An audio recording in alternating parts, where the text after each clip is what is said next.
La ministre, il a dit ici, gardons le silence. Ont-ils fait le deuil national? Le deuil national. 2000 personnes ont été tuées. Hier, on a arrêté un journaliste. On respecte les droits de l'homme? Human Rights Watch peuvent suivre ça? Un ministère international peut suivre ce discours? Un gouvernement de génocidaires. Non, c'est au sérieux. Si tu es complice, excusez-moi. On est à l'ONU, c'est un problème du pays. Donc, ils sont venus se moquer des Congolais ici. Ils ont tué 2000 personnes en prison. Ils disent qu'ils ne violent pas les droits de l'homme. Les Congos ne peuvent pas être membres aux Nations Unies pour les droits de l'homme.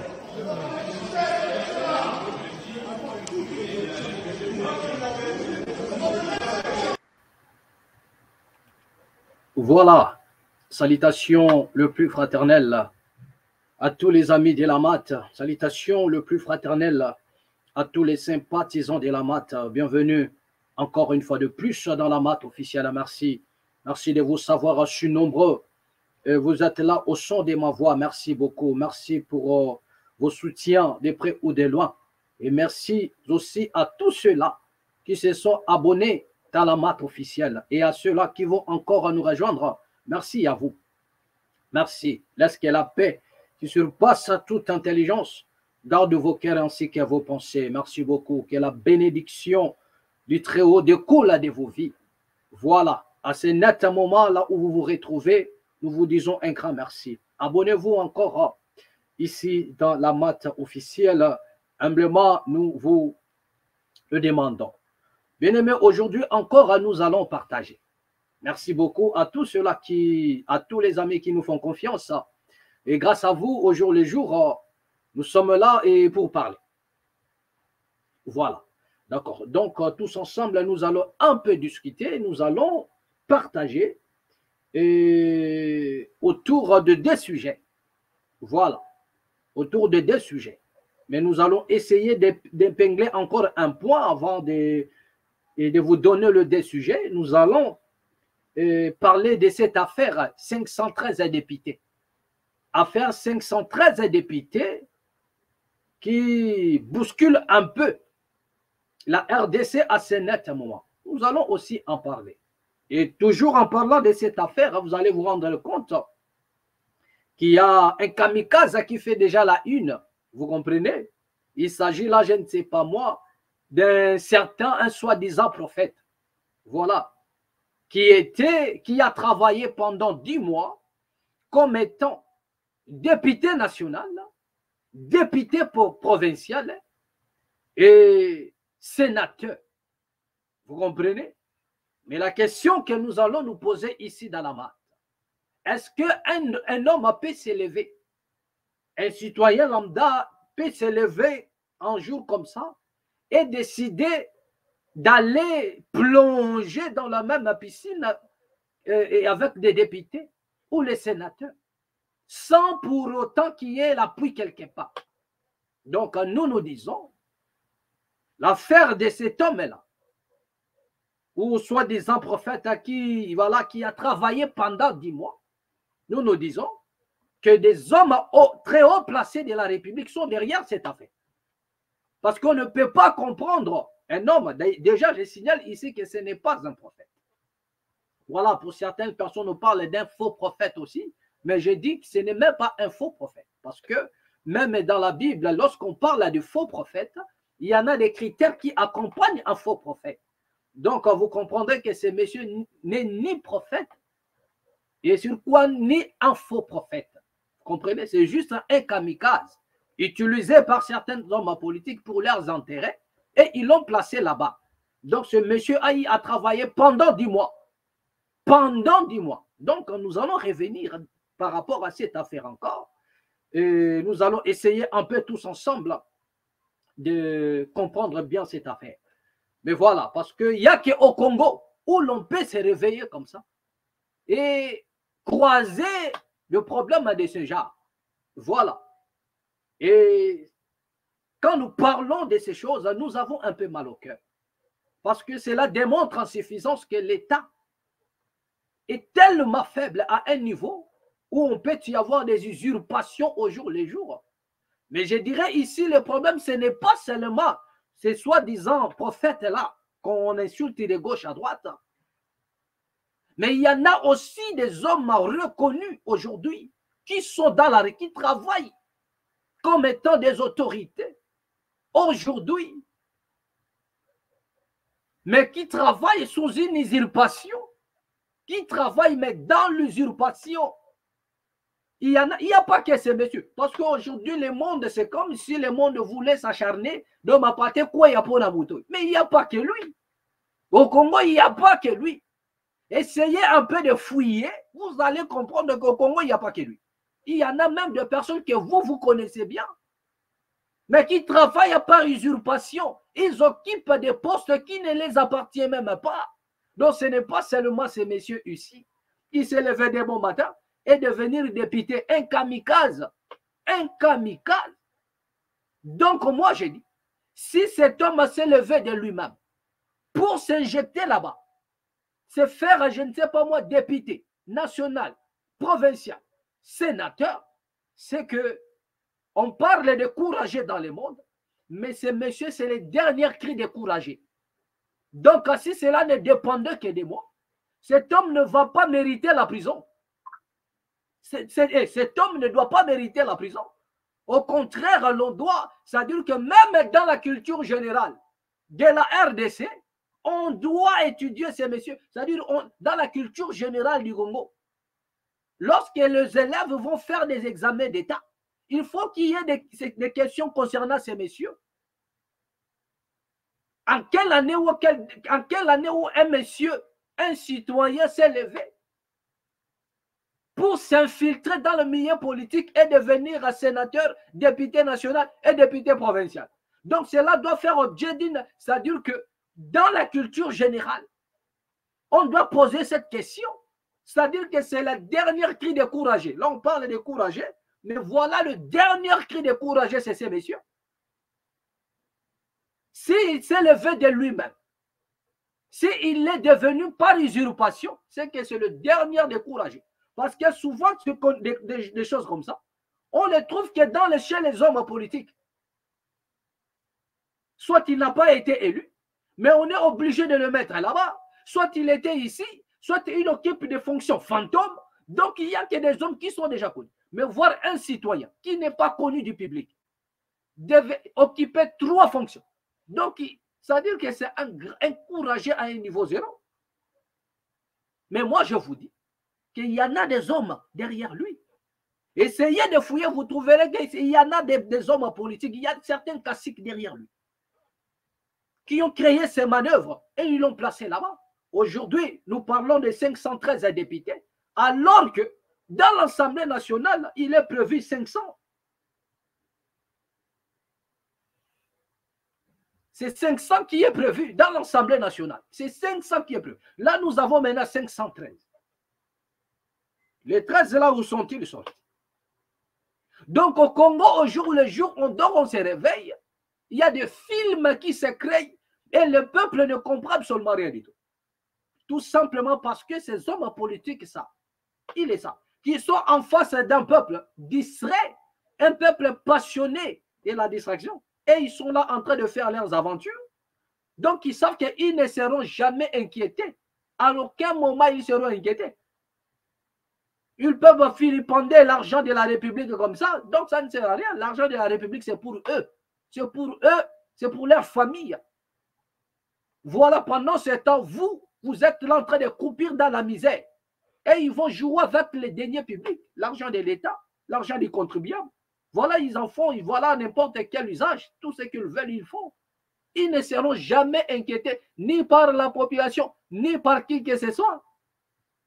Ils sont dans leur jeu politique en train de se départager les gâteaux. Donc, pendant ce temps, vous êtes là en train de discuter.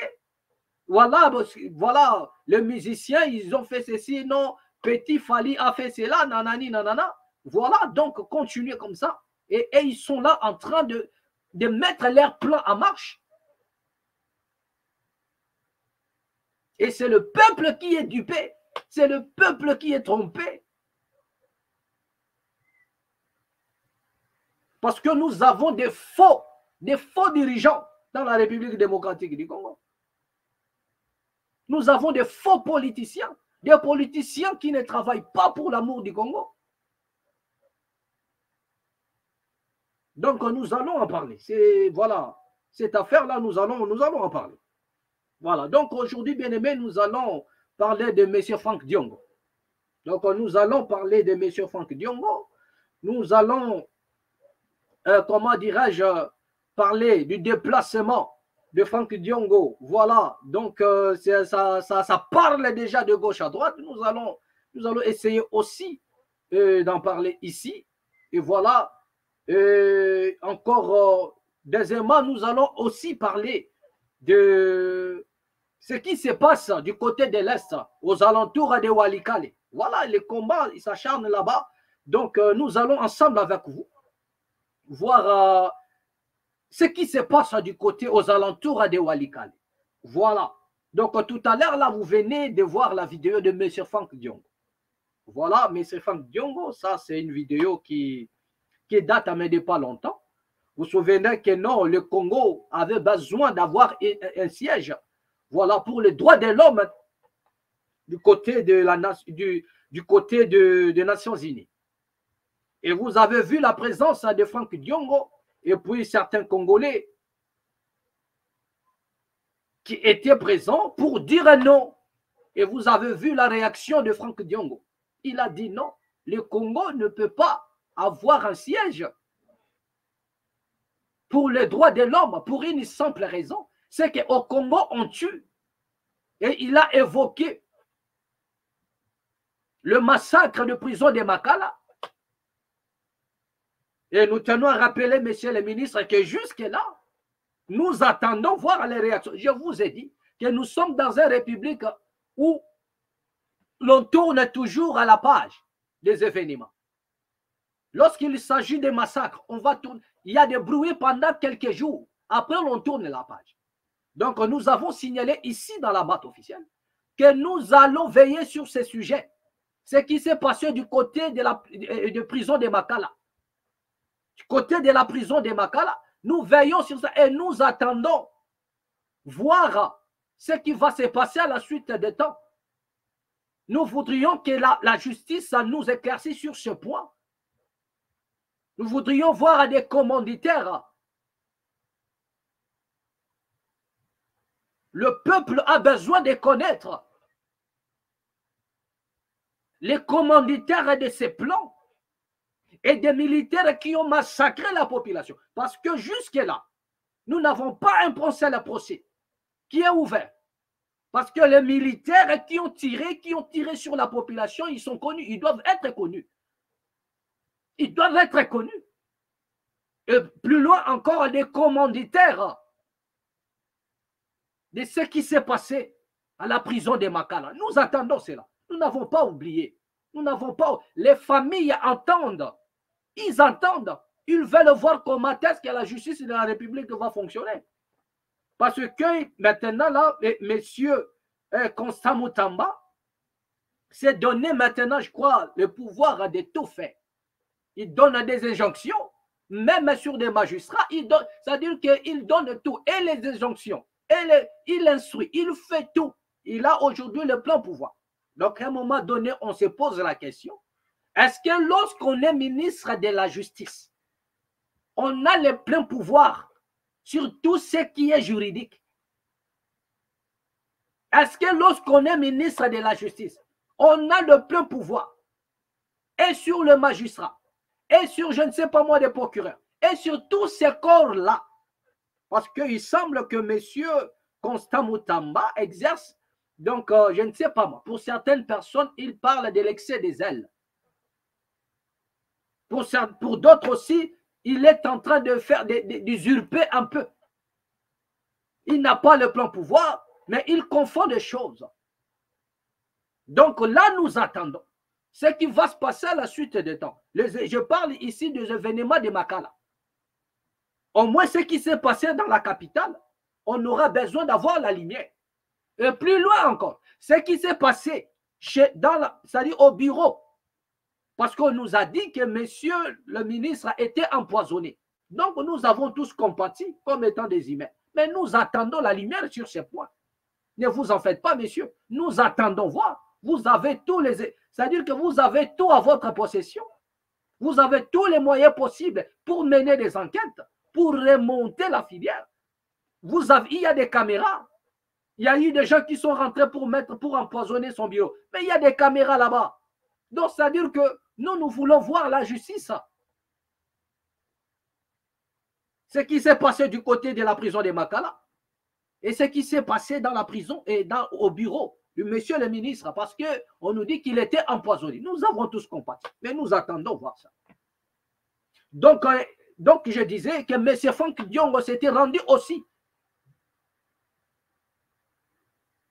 aux Nations Unies pour s'opposer à cela, pour que le Congo n'ait pas un siège concernant le droit de l'homme.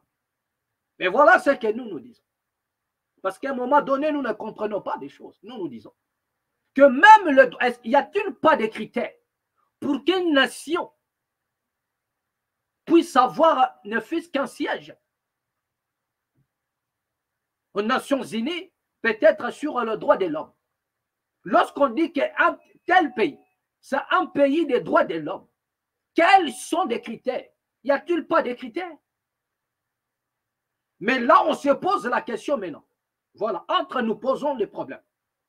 Est-ce que le Congo démocratique, soi-disant, remplit-il les conditions pour être un pays membre, un pays ayant le siège des droits de l'homme?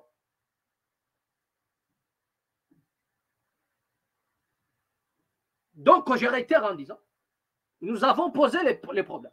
Est-ce que le Congo RDC mérite-t-il un siège de droits de l'homme aux Nations Unies? Est-ce que le Congo a des critères? Parce que Frank Diongo en parlant, il a dit, vous vous moquez des Congolais. On se moque des Congolais. Ça, c'est selon l'intervention de M. Frank Diongo. Et en posant le problème, nous posons encore la question pour la troisième fois. En regardant le Congo dans son ensemble. Et je ne fais pas seulement allusion au pouvoir de monsieur le président Félix-Antoine Tshisekedi Tshilombo. Donc, je prends le Congo après Joseph Akasavubu. Nous avons le président Mobutu. C'est-à-dire qu'à partir du monsieur Mobutu jusqu'à aujourd'hui, est-ce que le Congo mérite un siège sur ce qui concerne les droits de l'homme? Nous posons les problèmes. Les amis de la maths peuvent répondre. Est-ce que le Congo mérite un siège de droits de l'homme aux Nations Unies? Est-ce que le Congo remplit-il des critères pour être un pays où l'on parle des droits de l'homme? Autrement encore, si vous voulez, est-ce qu'il y a déjà la pratique des droits? Est-ce qu'il y a le respect des droits de l'homme au Congo? Nous posons les problèmes. Donc, c'est à vous de répondre. Donc, voilà Frank Diongo, pendant qu'il était encore sur sa rage de défendre sa nation, selon qu'il est un combattant chevronné, il était là pour dire un non. Donc, voilà. Ça, c'est Frank Diongo. C'était une manière de vous montrer un peu la façon dont ces messieurs s'élèvent toujours pour lutter et combattre pour sa nation selon son idéologie. Vous comprenez? Voilà. Aujourd'hui, messieurs, voilà, c'est réclame de Lumumba. Ils disent, voilà, c'est un lumumbiste. Mais voilà, nous, quand nous regardons M. Frank Diongo, nous voyons juste l'opposé de Lumumba. Voilà. On se pose à un moment donné la question, est-ce que si ce Lumumba s'est réveillé aujourd'hui, et en regardant Frank Diongo à un moment donné, en regardant Frank Diongo d'aujourd'hui, va-t-il se reconnaître en lui? Est-ce que là où Lumumba se repose, peut-il regarder Frank Diongo et dire que non, oui, c'est ça réellement mon combat? C'est le combat que j'ai amené quand j'étais encore là. Et bravo Franck. Question mark. C'est une question que nous posons. Voilà. Mais aujourd'hui, nous allons encore balancer ce qu'a été le déplacement de Franck Diongo. Ça parle de gauche à droite. Franck Diongo a quitté Rwanda. Franck Diongo à Rwanda. Franck Diongo a quitté la Belgique pour le Rwanda. Nanani, nanana. Il y a eu même des experts qui ont fait des traçabilités de son déplacement de la Belgique au Rwanda. Et ils nous ont prouvé qu'il a eu un vol direct sans escale. Donc, Bruxelles, Rwanda. Mais nous allons suivre un peu ce qu'a été le change entre Franck Diongo et le cordon Wechi. Mon vieux, et voilà. Donc, vous allez suivre ça. Nous allons relayer ça ici. Vous allez suivre encore. Nous allons juste prendre une partie. Parce que cette affaire a choqué pas mal de gens. Le déplacement de Franck Diongo. Donc, on pouvait tout imaginer pour Franck Diongo, mais sauf ça. La raison pour laquelle ça choque. Et ça parle de gauche à droite. Donc, suivons un peu cela. Et puis, nous allons revenir tous ensemble pour en discuter un peu. Voilà. Donc, suivons un peu ça. Je vais enregistrer ça. Président Franck Diongo, bonjour. Bonjour, Colonel Iti. Président, en tout cas, tout le monde nous dérange ici que le président Franck Diongo se trouve à Kigali. Ça, c'est une interview que je vais diffuser ce soir. Vous me confirmez que vous êtes bel et bien à Kigali? Oui, je suis à Kigali, oui. Et qu'est-ce que vous êtes parti faire à Kigali, président Franck Diongo? Voilà. Le cordon Iti, Franck Diongo, ce n'est pas à mon âge aujourd'hui que je vais comploter contre le Congo, que je vais trahir le Congo. J'ai vu la blague des fanatiques de Chilombo, les traîtres nationaux, et la fin de l'abomination. Faisant état que Franck Diongo serait encore en complot contre le pays. Et je répète ce que j'ai toujours dit. Pardon, il n'y aura jamais de solution militaire aux problèmes qui sont à l'origine du conflit en RDC. La solution, ça sera une solution diplomatique et politique. C'est pour cette raison que j'avais conçu un schéma. Après avoir analysé les questions sécuritaires et politiques du pays, j'ai sorti un schéma de sortie de crise, un plan de paix. Ce plan de paix, je l'ai déjà donné, cette étude, donc cette analyse, je l'avais déjà donnée à plusieurs opposants. Notamment, j'avais déjà donné au camp de Moïse Katumbi par Olivier Kamitatou, au camp de Kabila, au MPCR de Jean-Claude Wemba, Claudel Lubaya, et il y a beaucoup d'opposants qui ont ces plans. Je les ai démontrés, j'ai envoyé à chacun d'entre eux.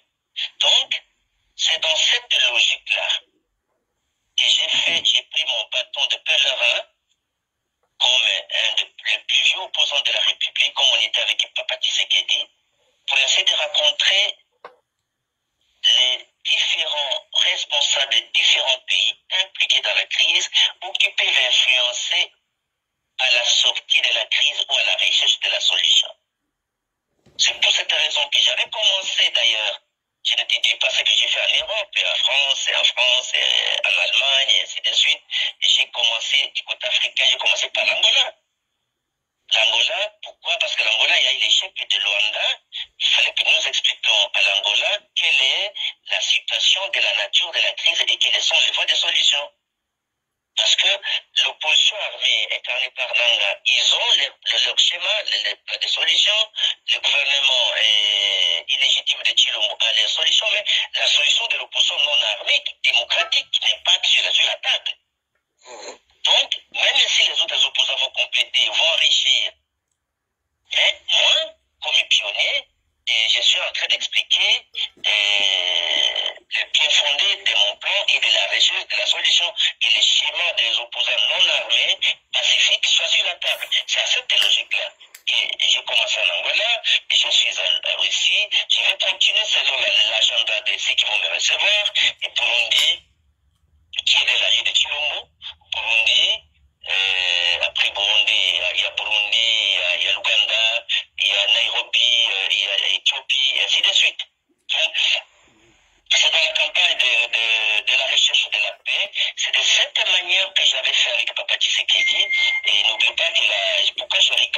cette diabolisation des fanatiques de Chilombo. Parce que quand nous étions partis à Papa Tshisekedi dans d'autres pays, alliés à Bemba et alliés à Kabila, on n'avait rien dit. Mais quand on était venu à Kigali, Papa Tshisekedi a été diabolisé. Mais c'est Tshisekedi qui avait trouvé la solution à la crise congolaise, l'accord global inclusif. Sans nous, on n'aurait jamais d'accord global inclusif, on n'aurait pas terminé la guerre. Ça n'a pas fait de prendre défendre donc Papa Tshisekedi le rebelle ou les traîtres à la nation. C'est nous qui avions raison, on a raison de la crise. Oui, président. Tshisekedi avait fait l'accord avec les Rwandais. Mais si Tshisekedi avait fait l'accord avec les Rwandais, mais Maman Marty était avec nous, qu'ils vous disent. Moubaké était avec nous dans cette audience-là, qu'ils vous disent. Oui, président Franck, je vais terminer par là. C'est pour vous dire ici, la raison que Franck Diongo est ici, est venu à Kigali, c'est dans la campagne d'explication. Ça c'est première. Deuxième chose. Présenter aujourd'hui un Congolais, un grand leader arrive à dire comme un traître, il ne faut pas prêter le flanc à ceux qui veulent abrutir les Congolais. Parce que tu sais qu'il y a plus de 2000 Congolais qui traversent des Goma au Rwanda tous les jours, frontière terrestre, et que la frontière n'a jamais été fermée. Saviez-vous que l'ambassade du Congo n'a jamais été fermée? Savez-vous que l'ambassade du Rwanda au Congo n'a jamais été fermée? Et qu'il n'y a aucune infraction qu'un Congolais arrive au Rwanda, quand c'est Franck Diongo qui passe par le Rwanda, donc ça devient très très complot. Et quand il raconte Mouchkouab ici, il n'y a pas un complot. Quand il prend la photo avec Kagame, il y a un complot. Quand Macron parle, il ne cite pas la crise congolaise. Il n'y a pas un complot. Et quand le même Macron reçoit Chilombo, il ne trahit pas. Et quand les Congolais se protestent, Chilombo fait semblant de quitter après avoir été reçu 2 heures du temps avec Macron. Non, il faut arrêter la blague. Président Franck, est-ce que Paul Kagame est mieux placé pour régler la crise où lui-même est l'auteur, où lui-même a créé et lui-même est en train d'alimenter cette crise par les troupes rwandaises qui traversent chaque jour en RDC? Je ne sais pas si vous m'avez compris. Je vous rappelle que la solution ne sera pas militaire. Même si Nanga gagne la guerre, il n'y aura pas de solution. Même si Chilombo gagne la guerre, il n'y aura pas de solution. Je vous dis que dans mon plan, il n'y aura pas de solution militaire. Il faut une solution politique et diplomatique. C'est-à-dire, il faut expliquer ceux qui sont impliqués dans la crise et ceux qui peuvent influencer la solution à la crise. Vous rappellerez qu'en 2003, lorsque nous avons fait les dialogues intercongolais, Mosé Kabila a signé l'accord de cessez-le-feu de Lusaka, qui avait amené à un dialogue. Donc là, vous êtes aussi comment qui va aboutir à un dialogue intercongolais? En fait, je ne peux pas dévoiler toute la solution. Je suis à la recherche de la paix, Gordon. Je suis à la recherche de la paix dans un schéma qui doit aboutir à ce qu'on ne permette pas à Chilombo de terminer la mandat et créer une solution qui va permettre une solution de paix qui permettra à ce qu'on trouve, on reprenne les élections, on reprenne les élections. On ne peut pas laisser Chilombo, on ne peut pas laisser Chilombo terminer le mandat, on ne peut pas lui permettre de changer la constitution. C'est-à-dire que... Voilà, donc on est un peu obligé de mettre un peu, comment dirais-je, arrêt sur image. Hein. Nous allons soit à revenir après sur ça. Mais lorsque vous écoutez M. Franck Diongo, bien aimé, les politiciens, ils sont dangereux. Les politiciens congolais, ils sont dangereux. Vraiment. À un moment donné, ça fait trop mal. Ça fait vraiment mal. Il y a des points que nous avons retenus ici de lui.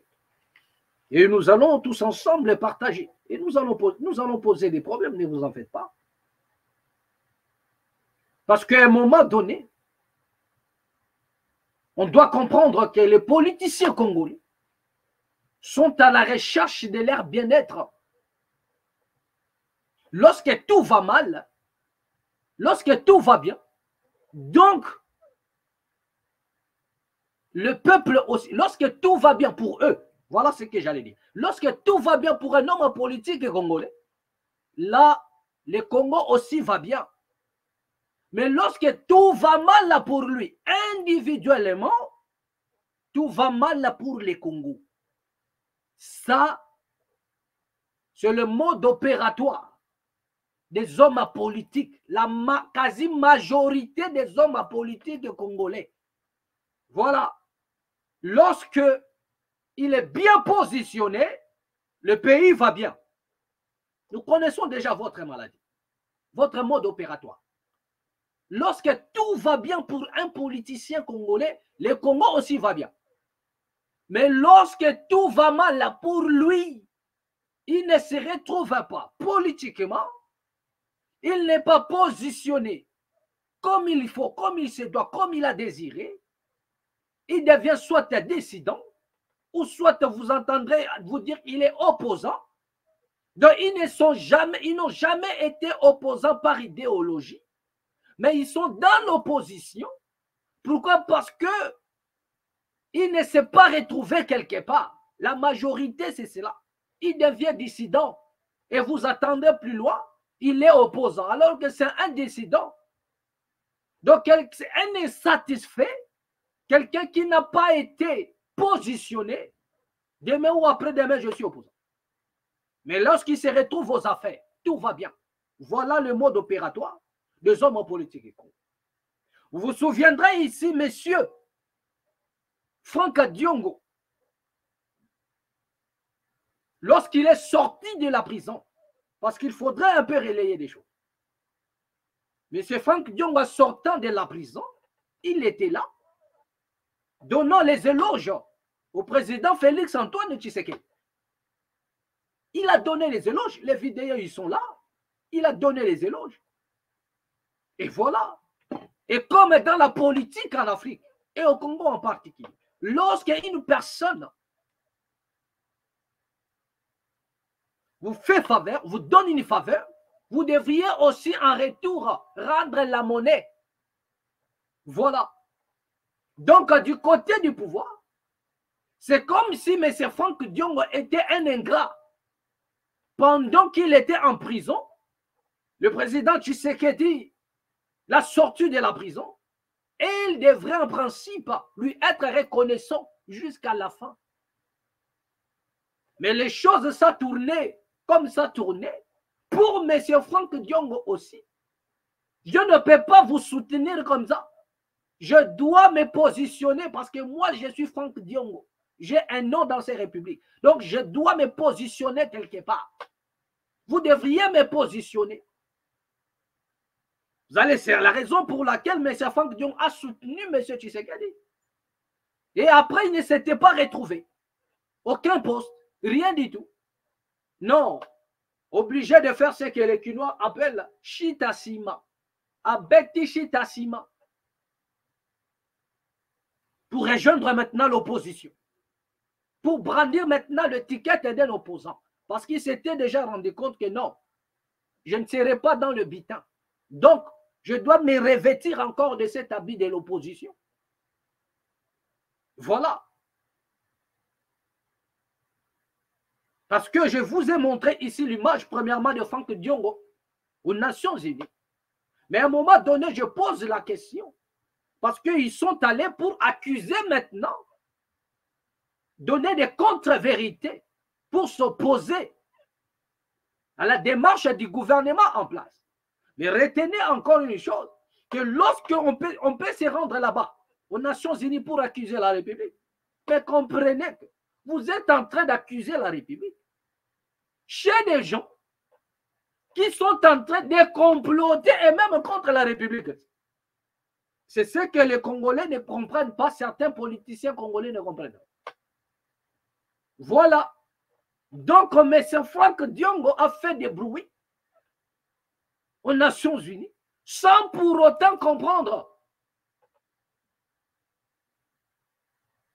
Parce que les États-Unis lui-même financent la nation, comment dirais-je, les Nations Unies.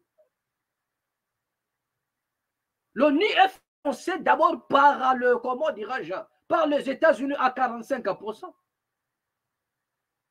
Donc, lorsque vous êtes aux Nations Unies, en train d'accuser le Congo, sachez-le que vous êtes en train de parler aux oreilles de ceux-là qui sont en train d'allumer le feu au Congo.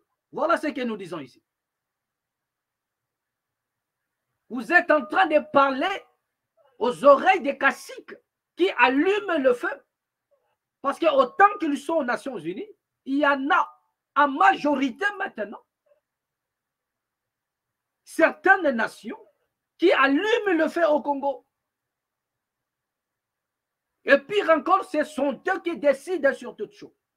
Donc, Okimimvula, Okenaïbali. Voilà ce que cela veut dire. Donc ici, là, vous allez comprendre encore.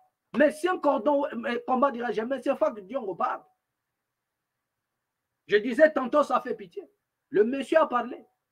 Il a fui le Congo, voilà, il est parti. Voilà, c'est normal. Voilà, donc il a vu que sa vie était en danger, il est parti. Ce qui est légitime. Mais tout là, Liga Boye, mais c'est Fak Diongo, Ouganda, et comme au Rwanda. Et voilà, monsieur Cordon Wechi, depuis la Belgique, parce que les gens, ils sont vraiment indignés. Et les gens, ils sont choqués, si vous voulez.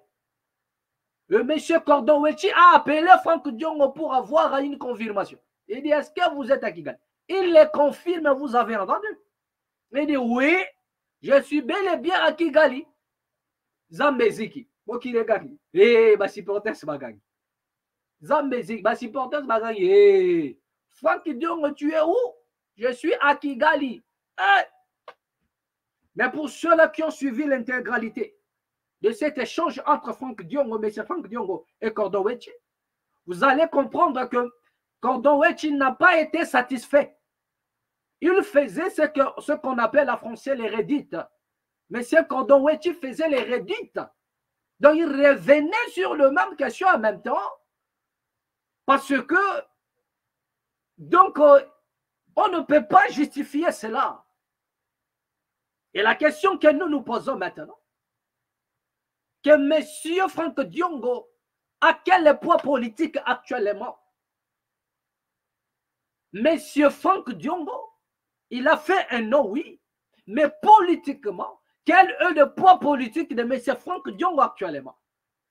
Pour que cet homme, pour qu'il puisse s'élever, pour aller chercher la solution. Non, mais regardez un peu cet argumentaire. Regardez un peu l'intervention de M. Franck Diongo. Donc, ça me laisse un peu sans voix. Moi, je considère M. Franck Diongo comme un intello. Mais voir sa réaction, laissez-moi vous dire que Papa Franck Diongo, vous êtes tombé trop bas. On ne peut pas duper les Congolais de cette manière-là. C'est trop petit, ça, c'est vraiment...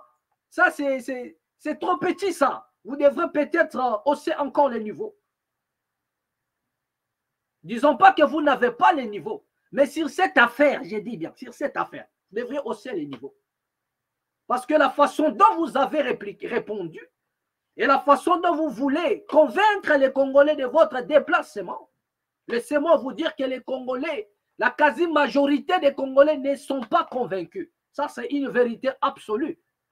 La quasi-majorité des Congolais ne sont pas c'est-à-dire que voilà, donc ils ne sont pas convaincus de votre déplacement, M. Franck Diongo. Ils ne sont pas convaincus, ça c'est une vérité. Ils ne sont pas convaincus. Pour une simple raison, c'est que M. Franck Diongo n'est plus actuellement un poids politique. Il ne pèse pas. Politiquement, il ne pèse pas. Et à savoir encore auprès de qui M. Franck Diongo est parti chercher la solution. Parce que je vous ai dit, la première des choses, M. Franck Diongo est parti pour contrer le gouvernement aux Nations Unies. Je vous ai dit que Ngando Akimivula Kenebale. Donc, M. Franck Diongo, il n'a pas compris que là où il était en train de faire du bruit, c'est là où il y en a même, c'est-à-dire que toutes ces grandes nations-là qui se complotent contre les Congo, ce sont eux qui dirigent cette institution-là. Il n'a pas compris. Il est parti accuser le Congo là-bas. c'est légitime, étant un homme politique. Mais il fallait encore aller plus loin pour comprendre que la solution ne viendra pas de là-bas. Voilà. Donc vous allez comprendre que ce sont des hommes politiques. Petit à petit, ils sont en train d'enlever dans le peuple hein, l'esprit de la révolution. Donc c'est là où nous vous disons que les hommes politiques que vous voyez, ils sont là pour leurs intérêts. Remarquez, lorsque tout va mal pour lui, qu'est-ce qu'il fait? Il fait sortir le peuple. Le peuple doit sortir. Parce que lui ne s'est pas retrouvé. Lorsqu'il est attaqué, lorsqu'il est menacé, je ne sais pas moi comment, lorsqu'il n'a pas un poste, il doit faire appel au peuple. Venez. Venez parce que moi, je ne suis pas, je dois être là. Mais voilà, on ne m'a pas mis là. Venez revendiquer. Venez, on va faire du bruit. Venez, on va manifester. Vous comprenez? Mais jamais ces gens-là se prononcent pour dire que non, à l'occasion de rien, nous allons réveiller la conscience de ce peuple-là pour que ce peuple-là sache que la solution, il vient de... Nous allons épingler des points qu'il a cités. Il n'y a pas la solution militaire au Congo. Il n'y a pas la solution militaire au Congo. Mais qui vous a dit que la solution est dans le pèlerinage que vous êtes en train de faire? Qui vous a dit ça, M. Franck Diongo? Que la solution se trouve dans votre pèlerinage. Et pourquoi ces hommes politiques-là ne peuvent pas dire la solution se trouve aussi dans le soulèvement populaire? La solution se trouve aussi dans la révolution pour sauver la nation face aux agresseurs. La révolution, c'est aussi une solution. Pourquoi ces gens-là n'évoquent jamais ces points-là? Lorsque Mouzé Kabila est venu, après un moment, il a compris que la solution, c'était ni l'un ni l'autre, mais la solution, c'était le peuple.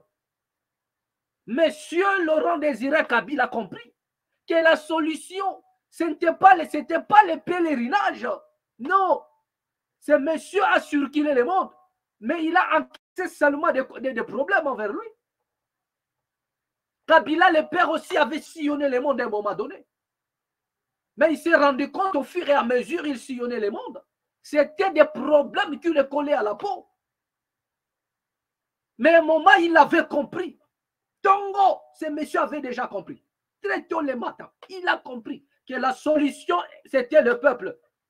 Le président Mouzé Laurent Désiré Kabila a dit, il a interpellé, il a conscientisé le peuple en disant, il est l'heure, les rationner pour vous de prendre votre destin en main et de changer toutes choses. On ne peut pas demeurer ainsi. On ne peut pas rester esclave à longtemps et souffrir à longtemps. Il a compris que la solution, c'était le peuple. Et pourquoi M. Franck Diongo, aussi plus proche du peuple selon lui, donc vous êtes plus proche du peuple par rapport aux intérêts personnels? Parce que pourquoi M. Franck Diongo ne peut pas dire que la solution maintenant c'est le peuple? Pourquoi il ne peut pas dire ça? Pourquoi doit-il se déplacer seulement pour se rendre à Kigali? Pourquoi cet homme doit aller à Kigali? Et il est en train de nous citer, voilà les points qu'il a cités, nous avons un peu épinglé. Il a dit la solution n'est pas militaire. La solution est politique et diplomatique. Il a donné l'exemple. Il a dit qu'il a d'abord commencé en Angola. Mais posez la question maintenant à Franck Diongo. Vous avez commencé en Angola. Quelles sont les retombées? Hein? Mais c'est Franck Diongo a commencé en Angola. Posons-lui maintenant la question. Quelles sont les retombées? Quelles sont les retombées? Vous avez commencé en Angola, oui. Mais quelles sont les retombées maintenant? Rien du tout. Donc c'était un peu pour... Ça veut dire quoi? Ça veut dire que ces gens-là, ils sont malins. Monsieur Franck Diongo a compris que si je commence directement à Kigali et je m'arrête là, ça va susciter, voilà, ça va vraiment m'impliquer. Donc je dois créer un mouvement. D'abord l'Angola et ensuite à Kigali. Et après, je dois dire que non, j'irai partout ailleurs. Partout ailleurs. Pour faire quoi? Quel poids politique représentez-vous actuellement? Je dis bien actuellement. Monsieur Franck Diongo,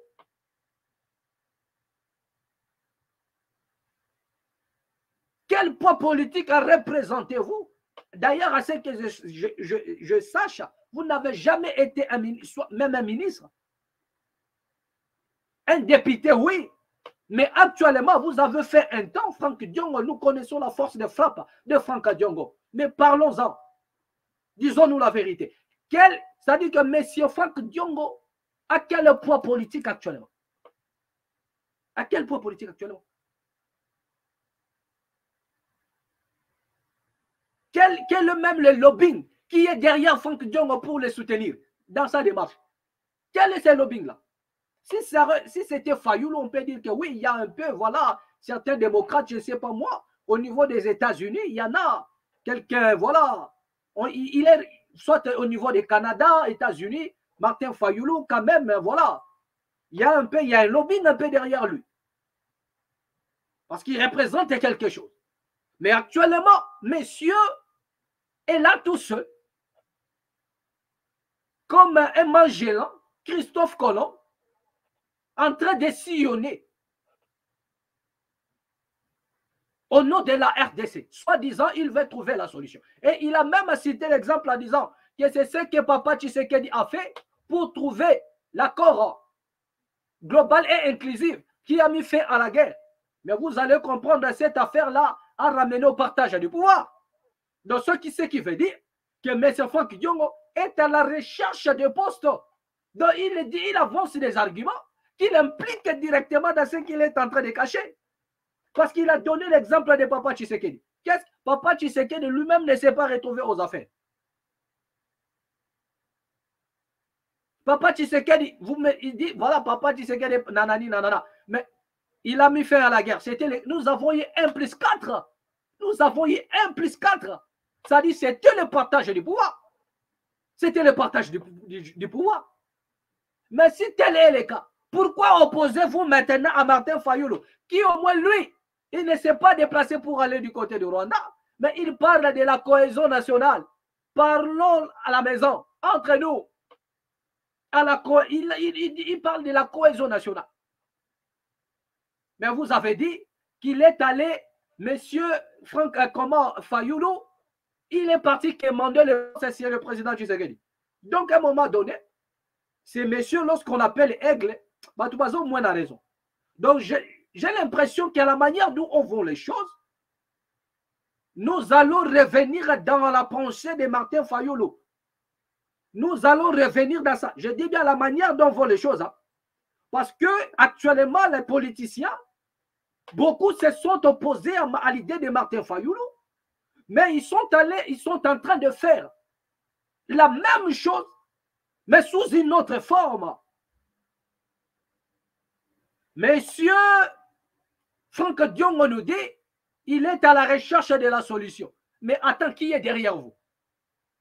Vous avez quel lobbying avec vous? Congo RDC? Congo RDC? Et c'est un certain Franck Diongo qui va s'élever pour aller chercher la solution. Nous le savons tous humblement, messieurs, que cela ne pourra en aucun cas produire quelque chose. Rien du tout. Donc arrêtez un peu de nous distraire. Vous avez compris qu'il était temps pour vous d'aller aussi chercher les mécanismes, comment vous positionner. Vous êtes parti faire ça, ce qui est vrai. Voilà. Parce que autant de politiciens que nous avons reçus au Congo, ils sont passés par là. Ils sont passés par là.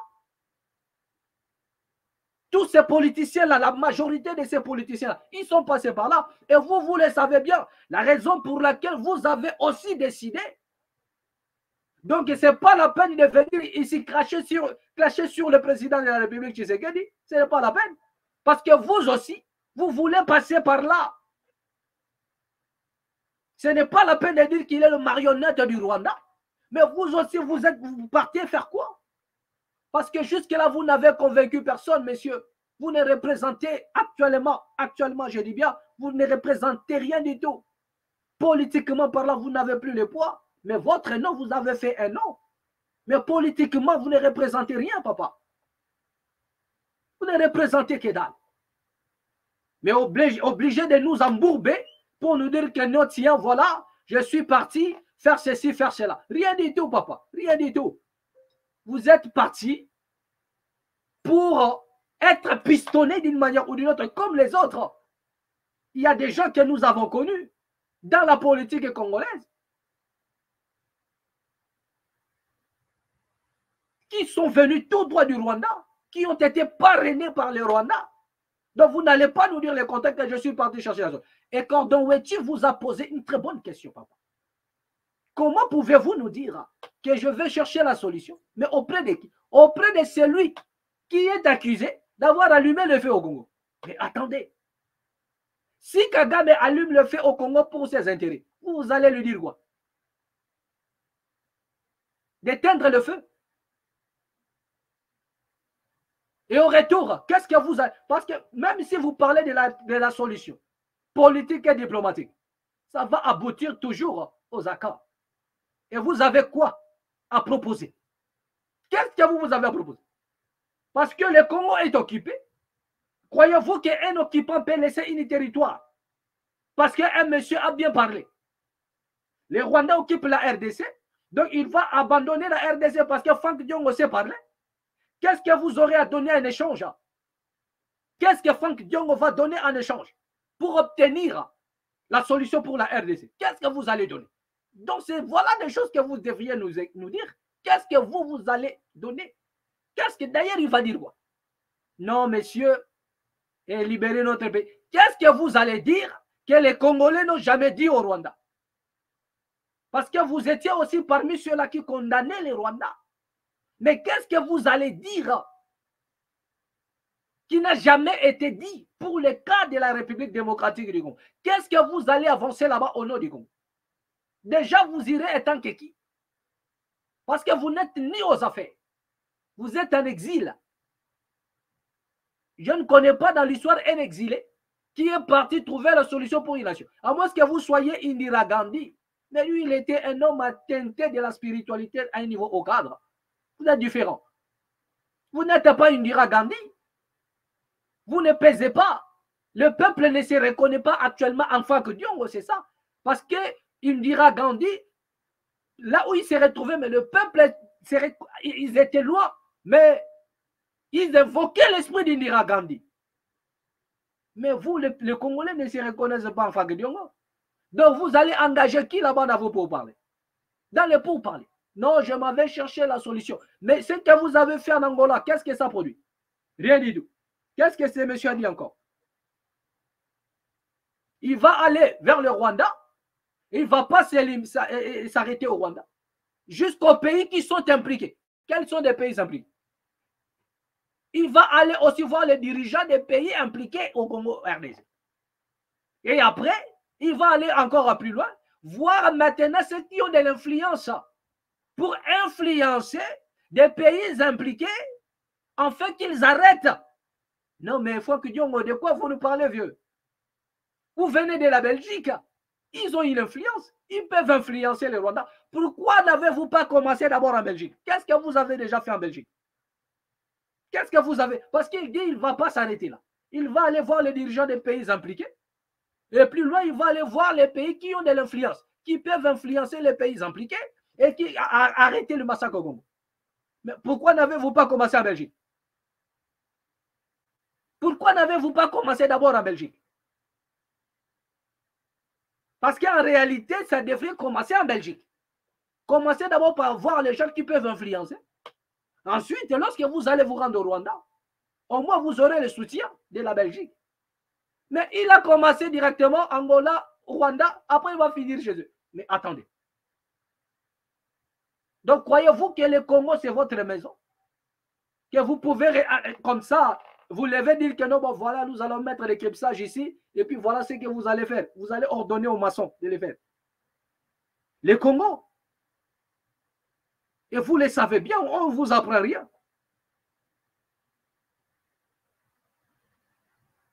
Là où le monde entier a des yeux fixés sur le Congo. Donc, c'est là où vous allez trouver des solutions. Non, messieurs. Les solutions, c'est le peuple. Hein? Voilà. Les solutions, la solution RDC, Congo, nous disons, c'est le peuple. la clé de la solution de ce qui se passe. Mouzé Kabila savait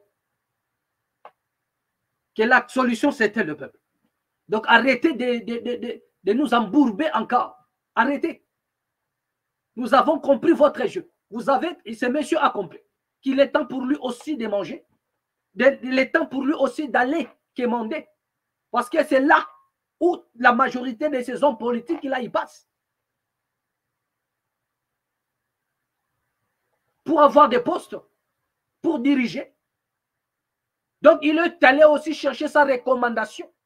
C'est là où il est parti. Parce que là, il ne peut pas rester. L'exil les a passés. La vie de l'exil, c'est difficile. Il est parti aussi pour négocier. Comment il doit retourner? Comment il doit retourner? Il ne veut pas, il ne peut pas vivre en Europe. Il n'arrive pas, il dit que non, je vais vivre comment? Donc, il est obligé de créer un mouvement. Les politiciens, voilà. C'est pourquoi nous vous disons. Faisons des choses bien pour la nation. Faites bien des choses pour la nation.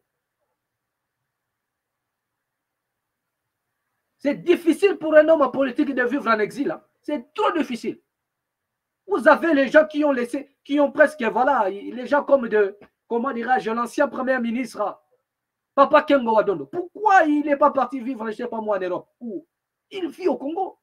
Ils savent qu'il ne peut pas vivre plus heureux chez lui.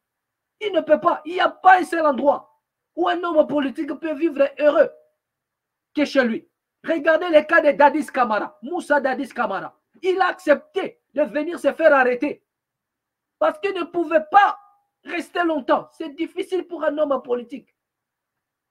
Parce que dans un premier temps, il ne peut pas d'abord s'intégrer. C'est un homme politique. Il ne peut pas se lever pour aller des cailloux. Il ne peut pas. C'est un homme politique. Il ne peut pas aller se lever pour aller faire je ne sais pas moi quoi. Toute sa vie, il n'a fait que ça. Donc, il ne peut pas se lever à 4 heures du matin comme tout le monde allait travailler. Non, c'est dur. Donc, obligé un peu de chercher des voies et moyens comment retourner au bled. Comment retourner. Donc, c'est la raison pour laquelle le monsieur, il est parti au Rwanda. Après un bon moment, vous allez entendre que non, mais ça fait que Dion est revenu. Il va revenir comme un gangster alors qu'il a déjà tout planifié. Que non, je reviens chez moi, dans mon pays, et personne ne peut me toucher, je n'ai rien fait du mal. Il va revenir comme ça. Alors qu'il a déjà tout planifié. On a tout planifié. Leur maître a déjà tout planifié, dit vas-y. Vas-y maintenant, j'ai tout planifié. C'est ce qu'il est allé chercher. Quelle solution Fakidiom? Ou soit vous voulez aussi qu'on vous donne un endroit pour aller se positionner comme rebelle, comme un chef rebelle. Ou encore, c'est un mécanisme pour rejoindre Corneille Nanga. Ou encore, vous êtes ils seront là-bas pour se positionner, retourner en RDC. Et donc, le Rwanda peut être mieux placé pour plaider sa cause. Parce que la majorité des hommes politiques qui sont au Congo, ils viennent de là. Ils viennent de là. Ils sont positionnés par le Rwanda d'une manière ou d'une autre. D'une manière ou d'une autre. Donc, jusque-là, M. Fakdiongo, c'est ce que nous retenons de vous. Parce que nous ne sommes pas encore convaincus de votre démarche. Soit vous voulez aussi devenir agresseur pour agresser la République démocratique du Congo. Ou soit c'est le positionnement. Ou bien vous cherchez rien que votre retour en RDC. Et que ces retours soient planifiés par le Rwanda. Voilà. Parce qu'il y a pas mal de nos dirigeants qui sont là au pays. Qui ont été pivotés par le Rwanda. Soutenus par le Rwanda. Et l'Ouganda. La raison pour laquelle lui aussi, il est parti s'aligner. Donc, ça, c'est ce que nous retenons de vous. Parce que, je dis bien parce que, jusque-là, nous ne sommes pas convaincus de votre déplacement. Donc, voilà ce que nous disons. Voilà. Donc, nous osons croire que dans le jour qui arrive, nous aurons plus la lumière sur le déplacement de M. Franck Dion. Mais retenez ce que je vous ai dit ici.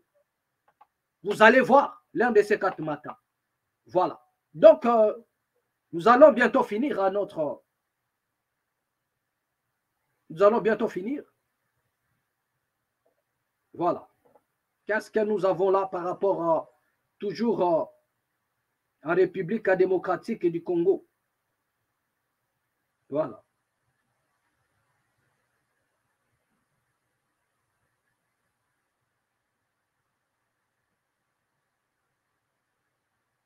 J'ai promis ici de vous informer sur la situation voilà, du côté de Walikale, à l'est de la République. Mais voilà ce que nous lisons ici. RDC, comme dans d'autres entités conquises, le M23 nomme de nouveaux chefs locaux à Kalembe et poursuit son expansion vers Walikale. Donc, nous avons dit, parce que depuis le dimanche, on nous avait annoncé que le M23 avait pris le territoire de Kalembe. Et après des jours, c'est-à-dire que nous avons fait une émission pour vous dire que non, le territoire a été récupéré. Ce territoire a été récupéré encore par nos frères FARDC et puis les Wazalendo. Mais là, au moment où nous vous parlons, au moment où nous sommes en train de parler, Kalembe est à nouveau reconquis par le M23. Et on nous dit ici qu'ils veulent étendre leur expansion. Parce qu'ils sont, je vous ai dit, aux alentours de Walikale. Autrefois, j'ai fait la vidéo en vous disant qu'ils sont en train d'encercler. Ils sont en train d'encercler cette partie. Parce qu'il y a au moins 7 localités. Et les dernières seraient Walikale pour avoir accès, aller plus loin, récupérer Goma, récupérer. Et nous disons, à chaque fois que le M23 avance, il est en train de s'autofinancer encore. Pourquoi? Parce qu'il y en a des minéraux.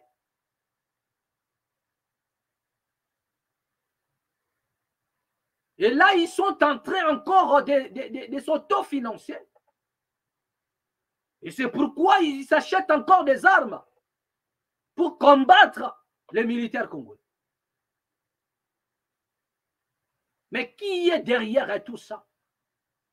Pourquoi n'arrivons-nous pas à récupérer? C'est-à-dire que les territoires ne font que tomber.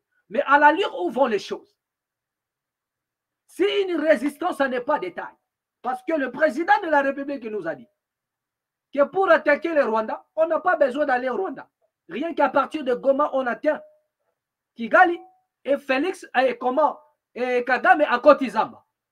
Mais attendez, là maintenant, ils sont juste à la porte de Walikale, aux alentours.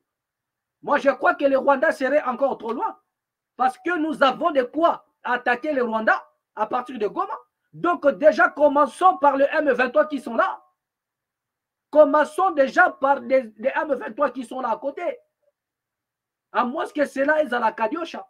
Mais si ce n'est pas un Kadiosha, mais commençons déjà par ça. Parce qu'à la ligne où vont les choses, les territoires sont en train de tomber. Mais la fin de toute chose, c'est quoi? Parce que nous savons tous, lorsqu'un rebelle monte, c'est pour conquérir la quasi-totalité de la République. Mais lorsque les territoires ne font que tomber, qu'est-ce qui va se passer demain ou après-demain? Et voilà. Le M23 est là, sans pour autant être inquiétés. Ils avancent, ils avancent. Ils avancent tranquillement. Ils avancent. Donc, nous vous informons que Kalembe est bel et bien entre les mains de M23. Ça, c'est une information qui est maintenant confirmée. C'est confirmé. C'est jeudi. La situation est relativement calme dans la localité de Kalembe, théâtre de violents affrontements ces derniers jours entre les rebelles du M23 et les miliciens d'autodéfense et Wazalendo. Les activités reprennent timidement. Les principaux centres de santé reçoivent aussi les patients. Entre-temps, les rebelles du M23 poursuivent leur expansion en profondeur dans les territoires de Walikale, selon plusieurs sources locales.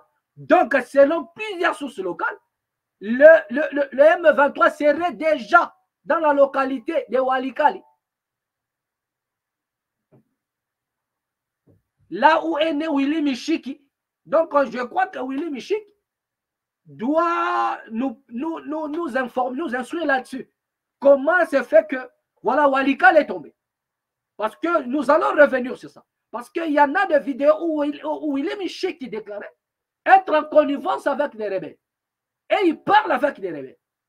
Et déjà là-bas, ils ont mené des résistances. Selon les déclarations de Willy Miché. Il est de Walikale. Willy Miché qui est de Walikale. Et là, il est M23 est déjà dans Walikale. Et si Walikale est tombé, donc cela va donner l'accès à d'autres choses. Voilà. Ils ont foncé vers Ilua et Katobo, groupement Kisimba, dans le territoire de Walikale. Ce matin, nous avons entendu des détournements au niveau de Kikowa, dans les Massissi, en groupement Bachali Mukoto, en localité Kalembe. Mais ça n'a pas duré longtemps. C'est à une vingtaine de kilomètres de Kalembe, a dit à Actualité CD, un responsable local à Kalembe. Voilà.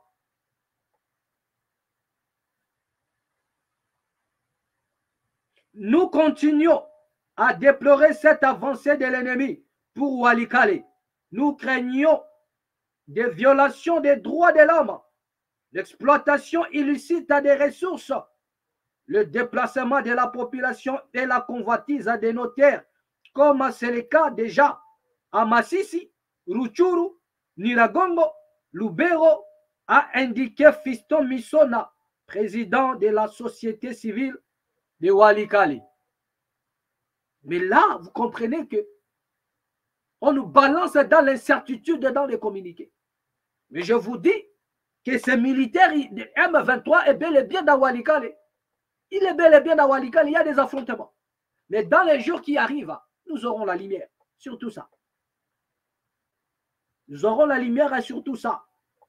Parce qu'ils sont en train de nommer déjà des chefs locaux. Ils sont en train de nommer les chefs locaux.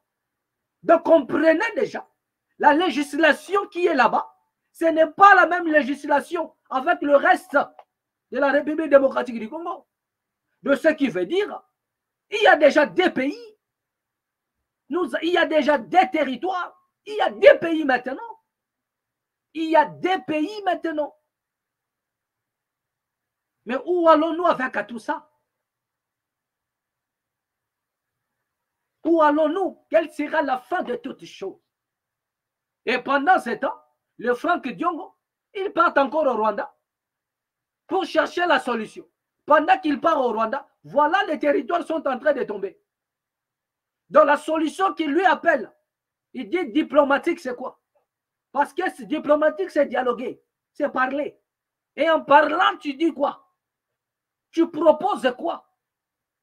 Parce que toi-même, tu t'es présenté comme président, candidat président à la présidentielle. Mais tu t'es rallié derrière Moïse Katumbi parce que tu n'avais pas le poids. Tu ne représentais rien. Il a juste fait cela, je crois que pour se faire un nom. Mais en réalité, Franck Diongo n'avait pas de capacité. Il n'avait même pas de possibilité parce que ce n'est pas lui qui sortait de la prison. Mais où il avait trouvé cet argent? Et pour certaines sources, on nous dira que non, c'est Moïse Katumbi qui les a financés. En réalité, candidat à la présidentielle, mais il est allé se rallier derrière Moïse Katumbi. Donc, parce que tu n'as pas de poids politique, on ne peut que se rallier lorsqu'on n'a pas un poids à un niveau, à un moment donné. Je dis bien à un moment donné, on peut se rallier lorsqu'on n'a pas de poids. Parce que lorsque monsieur, comment dirais-je, Franck Diongo s'est rallié à M. Katumbi, qu'est-ce qu'il a apporté à M. Katumbi? Parce qu'il ne fait pas les poids. Politiquement, qu'est-ce qu'il ramène?